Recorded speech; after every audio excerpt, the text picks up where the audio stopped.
Il advint en ce monde troublé qu'une brave bergère fut honteusement mise sur le gril par des hommes au noir dessein. La pauvrette n'avait aucune chance d'échapper au martyre. Elle devait se résoudre à succomber au nom de la raison d'État.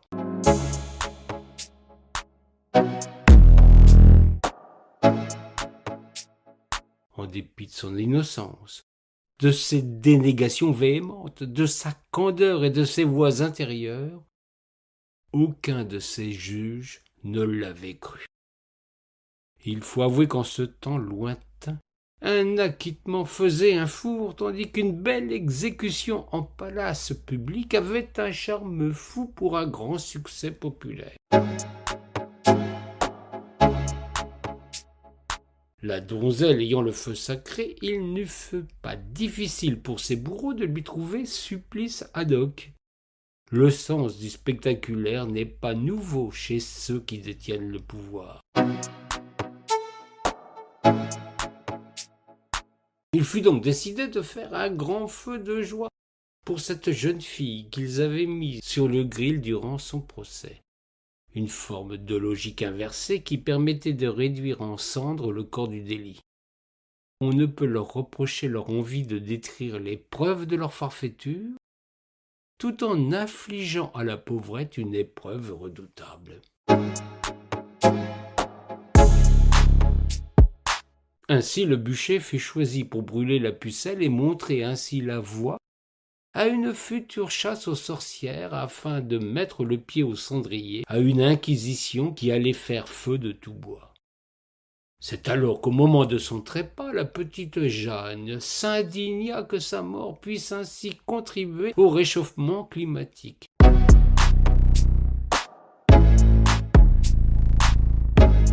Elle avait de telles convictions qu'elle voulut mettre ses paroles en conformité avec son dernier acte terrestre. La condamnée exigea que le coût carbone de la sentence fût revu dans l'intérêt des générations futures auxquelles, malheureusement, elle n'avait pas eu le temps d'apporter sa contribution.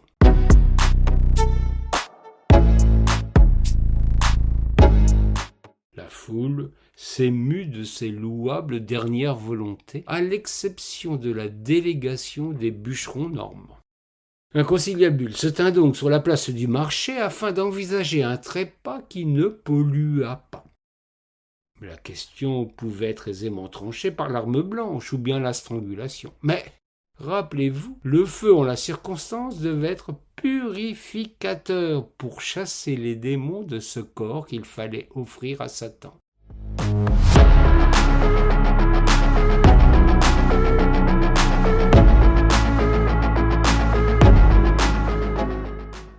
Il fallait donc trouver une source d'énergie susceptible de mettre le feu à la condamnée.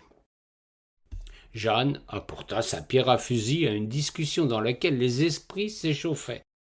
Elle, qui avait vu une clarté fulgurante dans le ciel, suggéra de se mettre au cœur d'un four solaire pour être ainsi offerte en sacrifice.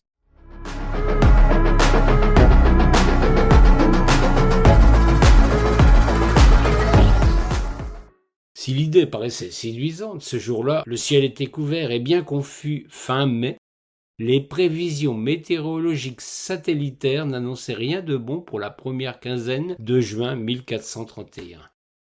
L'idée fut repoussée.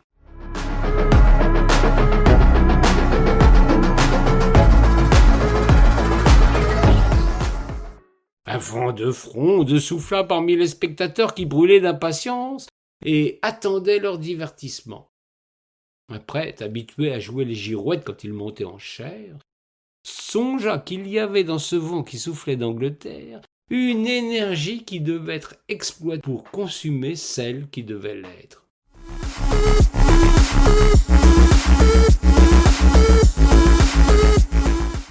Bien qu'excellente, cette suggestion fut repoussée. Il n'était pas question d'installer des éoliennes en haute mer, précisément sur ce rail d'Ouessant, si emprunté par les navires marchands.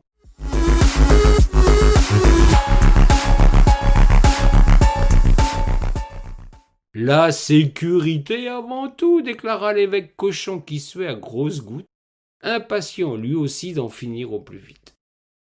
Cependant, cette proposition en entraîna une autre, car justement dans le port de Rouen venait d'accoster un méthanier russe chargé d'un combustible qui entrait dans le cahier des charges.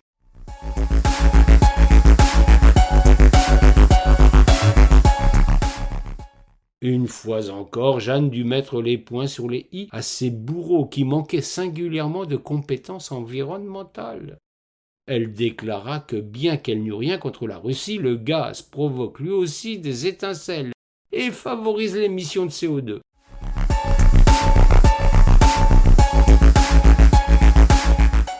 Ce fut la consternation.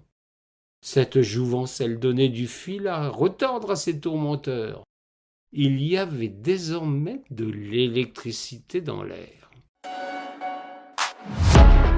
C'est alors que dans la foule des invités prestigieux, l'échevin d'Orléans avait été convié à l'exécution, chacun trouvant judicieux de boucler ainsi la boucle en réunissant les 2 points d'orgue de la future légende joannique. Je me dois cependant à la vérité de vous préciser que le refus d'inviter une certaine Marine, membre du fan-club joannique, avait fait couler beaucoup d'encre. Mais ceci est une autre histoire.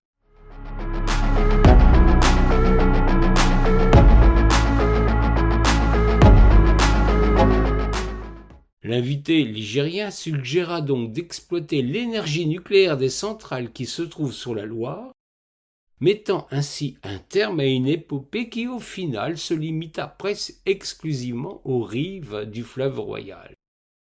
Il reçut un tonnerre d'applaudissements émanant du noyau dur des juges. L'idée était d'autant plus excellente qu'elle avait l'agrément de la principale intéressée.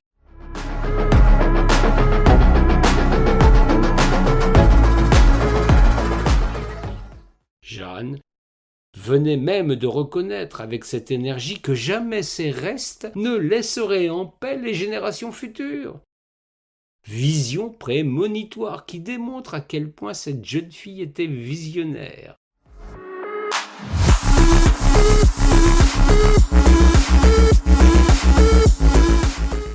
Il y avait donc un consensus général sur la source d'énergie.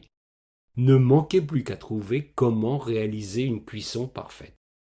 Une fois encore, le brave échevin, soucieux de ne pas laisser la seule ville de Rouen tirer les marrons du feu, apporta la réponse devant les caméras de CN News, la chaîne qui entravait les pieds de la pauvrette. Dans ma bonne cité pour faire la fête, nous avons une recette électro.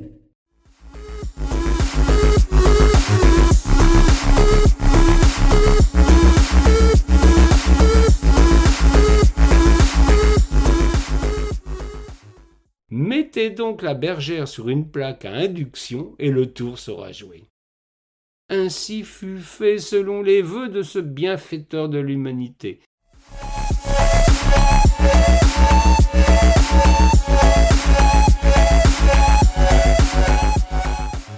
La bergère brûla à petit feu sans polluer l'atmosphère, sous les yeux satisfaits du parti vert qui avait jusque-là émis de sérieuses réserves sur le choix de la combustion.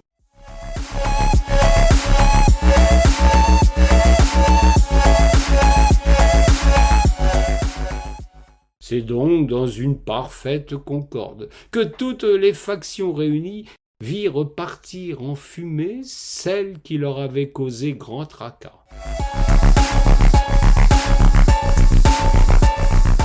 Pour célébrer la chose, on fit venir des cavaliers émérites, des disques jockeys, qui mirent le feu à la foule.